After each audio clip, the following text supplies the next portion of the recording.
This is Mark Elsey with my Week 8 assignment for FTT 122, Introduction to Ammunition and Basic Ballistics, recorded on 8 March 2024. For this final assignment, I will disassemble the remaining 4 dummy cartridges that were provided, obtain their measurements, and create a scale copy for each. Then, using Gun Digest Cartridges of the World 17th edition, I will demonstrate the proper method of using the cartridge measurements to find information for each cartridge, as well as provide a brief history for each cartridge. I will now disassemble the remaining 4 cartridges.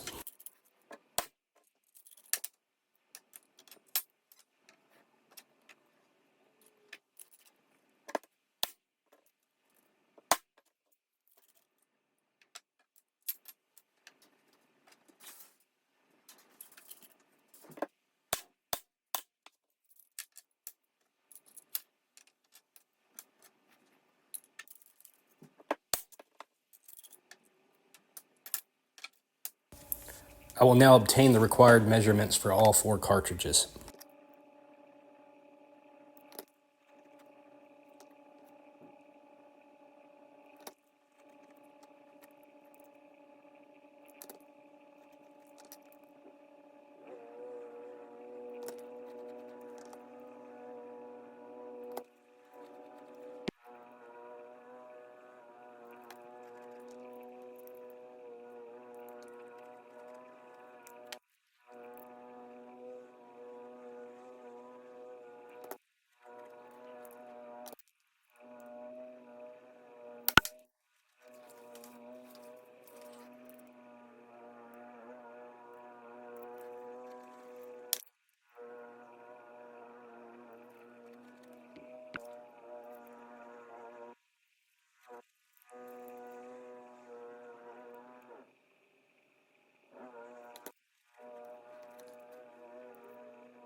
Here are all 4 disassembled cartridges with the required measurements. I will now demonstrate a portion of the drafting process.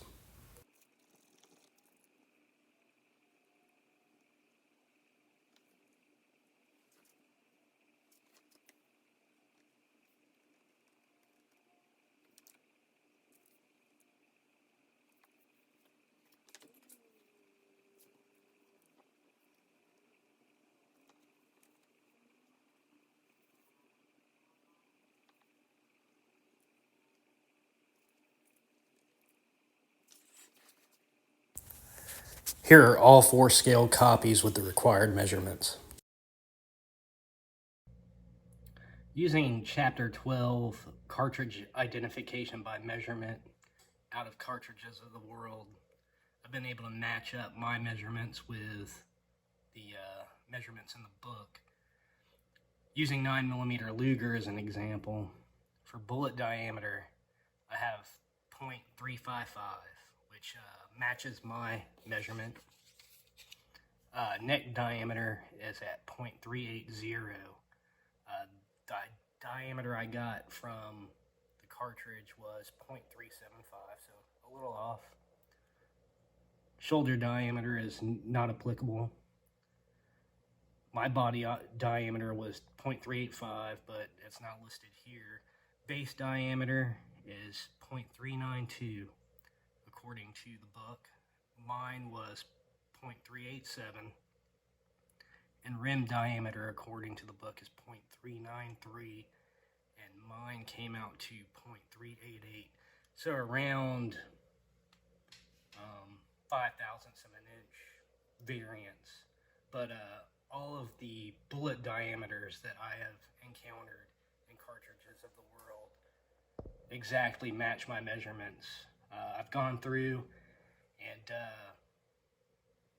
checked these measurements with the other cartridges, and I've come to the same results. And over here, you have the page where you can look up information for each cartridge. So for 9mm Luger, I'm at page 450. 38 special is 457. 3030 is page 113, and 223 is page 72. So we're gonna go to these pages and check out the information on these cartridges. Here we're on page 450 for 9mm Luger, and then the historical notes, we got the 9mm Luger, or Parabellum, was introduced in 1902 with the Luger automatic pistol. It was adopted first by the German Navy in 1904, and then by the German Army in 1908. Since that time, it's been adopted by the military of practically every non-communist power. Here on page 72, we have information for the 223 Remington, or 5.56 NATO. In historical notes, it's rather expansive, but we'll go over the initial highlights. The 223 Remington first appeared in 1957 as an experimental military cartridge for the Armalite AR-15. In 1964, it was officially adopted by the U.S. Army as the 5.56 ball cartridge in 193. On page 113, we have info for the 3030 Winchester. Its historical notes read, the 3030 was the first American small-bore smokeless powder sporting cartridge. It was designed by Winchester and first marketed in early 1895 as one of the chamberings available for the Model 1894 lever-action rifle. On page 457, we have info for the 38 Special. Its historical notes read, also known as the 38 Colt Special. This cartridge was developed by Smith & Wesson and introduced with its military and police model revolver in 1902. It was originally a military cartridge meant to replace the unsatisfactory 38 Long Colt then in use by the U.S. Army. Resources like this are useful to gunsmiths to identify unknown cartridges, as well as to identify what calibers a firearm might be chambered in based off a chamber cast. References used for this assignment were SDI Week 7 videos, measurement and scale drawing of cartridges, and cartridge disassembly, and Gun Digest Cartridges of the World 17th edition.